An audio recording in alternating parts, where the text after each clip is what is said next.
We've all been there. You're deep into a project and suddenly you get an alert on your phone, ding, and you look at the message and it's a meme you saw 3 weeks ago and you think, I saw this meme 3 weeks ago, and then you respond, LOL. And then 15 minutes later, you're looking at your phone like, what was I working on? Did that old meme just derail a quarter of an hour? It probably did. Did you know most people are distracted 47% of the time? That comes from a Harvard University study published in 2010 called The Wandering Mind is an Unhappy Mind. Today we're going to talk about 5 tips you can use to stay focused and stop getting distracted by everything life throws at us every day. From text messages to Amazon alerts to emails to phone calls to everything in between. I'm Serena Alfaro, the founder and designer of Nueva Lux jewelry brand, which I founded at the beginning of 2020. And in January of this year, I quit my full-time 6-figure job to focus on my jewelry business full-time. In the meantime, I decided to revive my YouTube channel so I can share tips and tricks with you about everything from entrepreneurship to personal finance to just things I've learned that I think could help you too. Today we're talking about 5 tips to stay focused, and these are tips that I employ every day. Some of them are really new to me, and I'm pretty sure a couple of them you haven't heard before. The first tip for remaining focused is time blocking your calendar. That means you're assigning chunks of time for the tasks you have ahead of you that day. I know it sounds super basic, but when you know what you're supposed to be accomplishing at any given point of time, it makes it a lot easier to stay focused on that actual work, whatever it might be. I can show you a screenshot of my calendar. It's kind of embarrassing. All right, I'll show it. There's a quote that says, the shorter way to do many things is to do one thing at a time. And I think that's where time blocking comes in.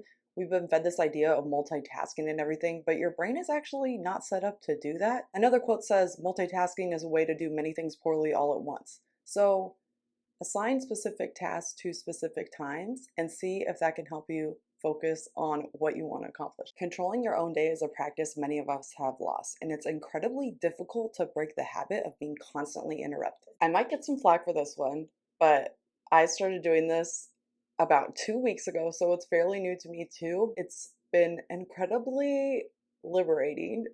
So I'm gonna say it, I'm kind of nervous. I feel like I'm gonna get some flack for this.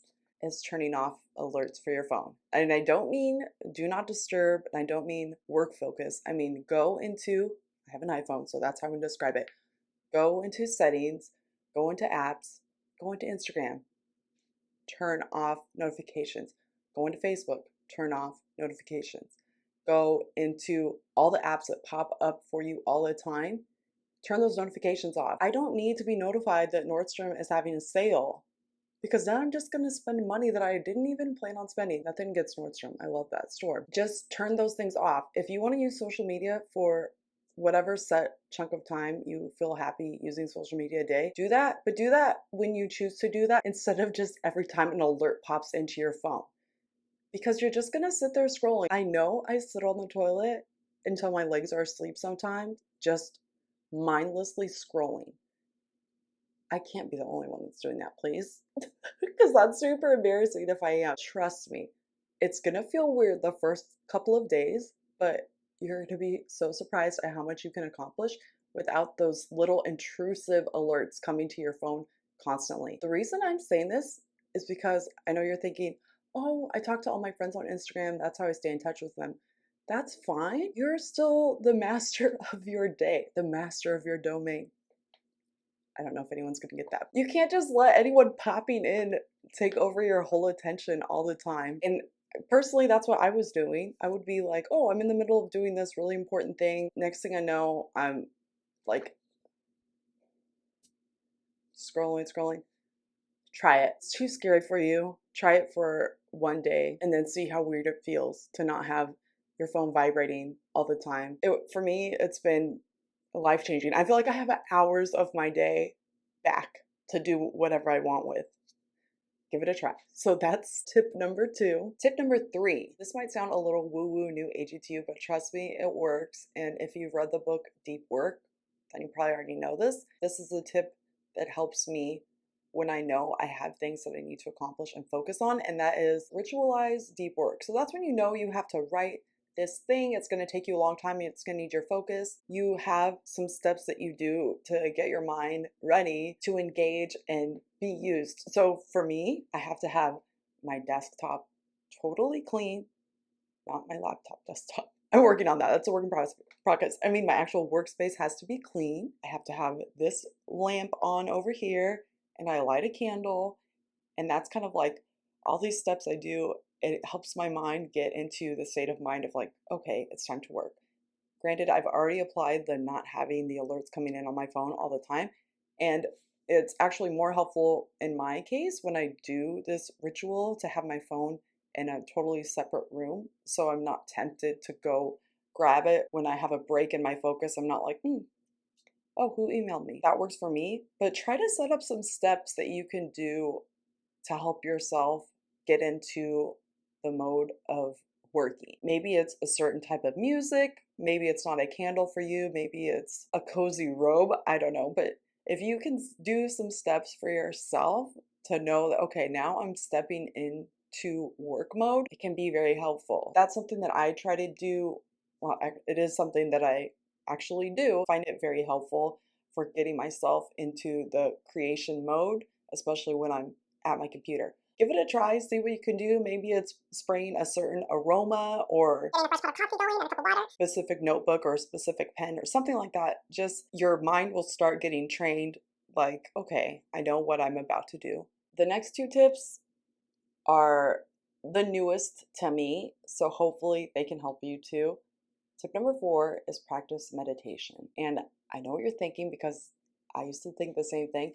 The few times I've tried to meditate in the past, I've listened to recordings or YouTubes of people trying to make me meditate, and I'm like, why are you talking like that? It's, hi, you're taking a deep breath. You're feeling like I don't like being spoken to like that. It's really irritating. You can meditate without feeling icked out. I use an app called Healthy Minds Innovation from the University of Wisconsin-Madison's Center for Healthy Minds. So it's using scientifically backed practices to help you gain mindfulness, peace, relaxation, and they're short, so you don't have to devote like 30 minutes or a whole hour to meditation. For me, this is what works. It's a free app. I'm going to link it in the comments, but give it a try. It's been really great for me, and it's free. Who doesn't love a free tool? I do it every morning. That's part of my morning routine, and I think it's really helped with my focus, stress reduction, and just gaining clarity in how I think. Researchers at the Columbia University Medical Center found that practicing meditation actually changes the structure and function of the brain through relaxation. The benefits of that is it helps with stress relief and gain focus. Science is telling you to try it. I don't like being talked to like in that creepy meditation voice, so try Healthy Minds Innovation app. I'm telling you, it's great and it's free. We'll give you some science to your practice. One thing I like about this app is as you're going through your meditations, it teaches you the science behind why you're doing it. And for me, that helps motivate me to keep going. That's tip number 4. Tip number 5 has been totally mind blowing for me. And if you're on TikTok, you might already know about it. Tip number 5.